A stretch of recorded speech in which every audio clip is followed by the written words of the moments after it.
আমরা এখন যাচ্ছি ইন্ডিয়াস লার্জেস্ট মস্ক তাজুল মসজিদ দেখতে।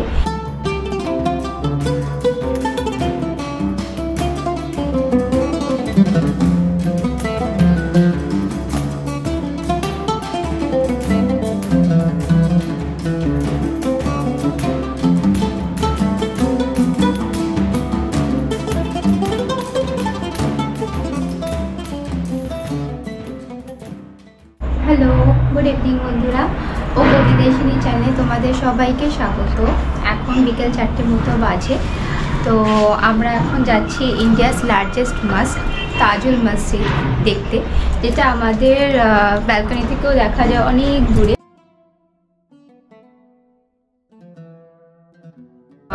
আমরাও দেখবো, তোমাদেরকেও দেখাবো। তো আপাতত বেরোনো যাক।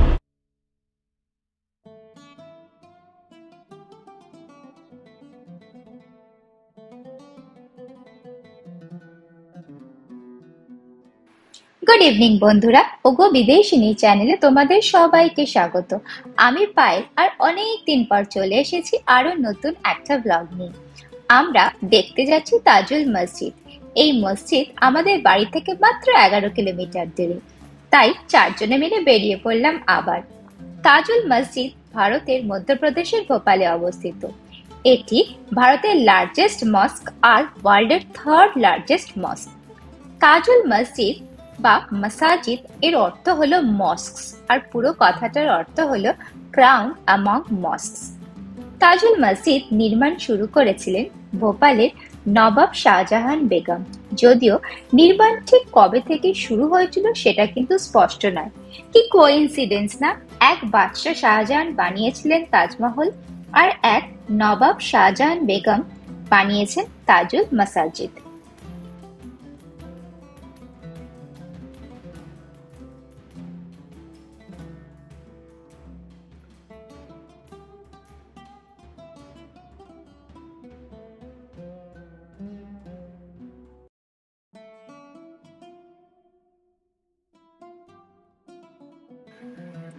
মনে করা হয় 1871 সাল থেকে এই মসজিদ তৈরি হওয়া শুরু হয়েছিল।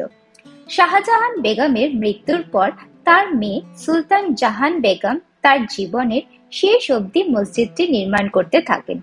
ফাইনালি 1958 সালে প্রায় 20 মিলিয়ন টাকা খরচ হওয়ার পর এই মসজিদের নির্মাণ কার্য শেষ হয়। তাজুল মসজিদ মুঘল আর্কিটেকচার থেকে অনুপ্রেরিত হয়েছিল। এর সাথে মিল পাওয়া যায় দিল্লির জামা মসজিদ আর লাহোরের বাদশাহী মসজিদের সাথে। কোভিড-19 প্যান্ডেমিকের সময় এই মসজিদকে নাকি ভ্যাকসিনেশন সেন্টার হিসেবে ব্যবহার করা হয়েছিল।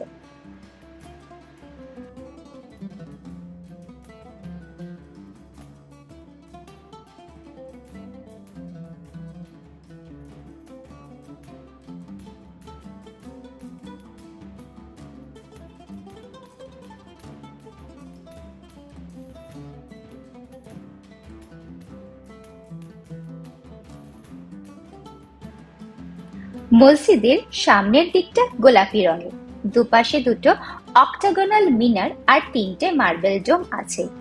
মেন হল বা প্রেয়ার হলের আয়তন প্রায় 1400 স্কোয়ার মিটার। মেঝেটা পুরোটাই মার্বেলের। 70টা অদ্ভুত কারুকার্য করা পিলার ধরে রয়েছে মাথার ওপর সিলিংটাকে, আর পুরো সিলিংটা 27টা ভাগে বিভক্ত।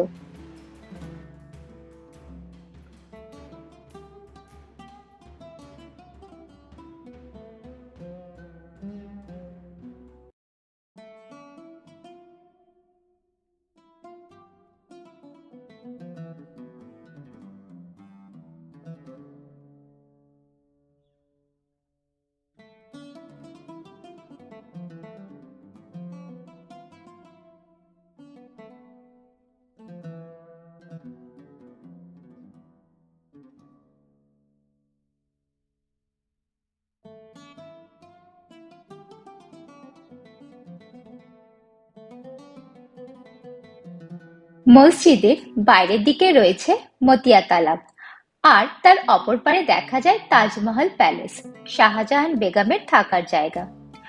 হয়তো প্রতিদিন সকালে ঘুম থেকে উঠে যাতে নবাব বেগমের প্রথম চোখ পড়ে মসজিদের ওপর, সেই জন্যই সেইভাবেই বানানো তার থাকার জায়গা। মসজিদের 3 দিকের দেওয়ালে রয়েছে মাদ্রাসার ছাত্রদের জন্য ক্লাসরুম আর থাকার জায়গা। 500রও বেশি ছাত্র এখানে অ্যারাবিক, হিন্দি, ইংলিশ, ম্যাথস নিয়ে পড়াশোনা করে থাকে। মক্কার পূর্ব দিকে যত মসজিদ আছে সেগুলো নাকি সকালের দিকে দেখতে যেতে হয়, কারণ মসজিদগুলো এমন ভাবেই বানানো যাতে সূর্যের প্রথম আলো মসজিদের ওপর গিয়ে পড়ে। কিন্তু আমরা গিয়েছিলাম বিকালের দিকে, যখন সূর্য ছিল মসজিদের পিছন দিকে, তাই ভিডিওগুলো একটু ডাল এসেছে। মস্ক দেখা কমপ্লিট। যেটা তুই বলেছিলিস এটাকে মসজিদই বলে।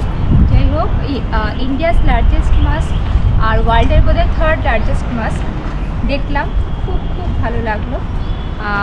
এবার দেখে টেকে বেরোচ্ছি, বাড়ি যাব। বাইরে বোধহয় প্রচুর লাচ্ছার সময় রয়েছে। যাই হোক, যদি হয় একটু কিনবো, কিনেছিলি এখন একটা বাড়ি। এত সুন্দর অভিজ্ঞতা সঞ্চয় করার পর এবার আমাদের বাড়ি ফেরার পালা। আজ এইটুকু। আশা করি তোমাদের এই ছোট্ট ব্লগটা খুব ভালো লেগেছে। আর ভালো লাগলে প্লিজ লাইক, শেয়ার, কমেন্ট আর সাবস্ক্রাইব করতে ভুলো না। সবাই ভালো থেকো, সুস্থ থেকো। খুব তাড়াতাড়ি পরের ব্লগ নিয়ে আসবো। টাটা।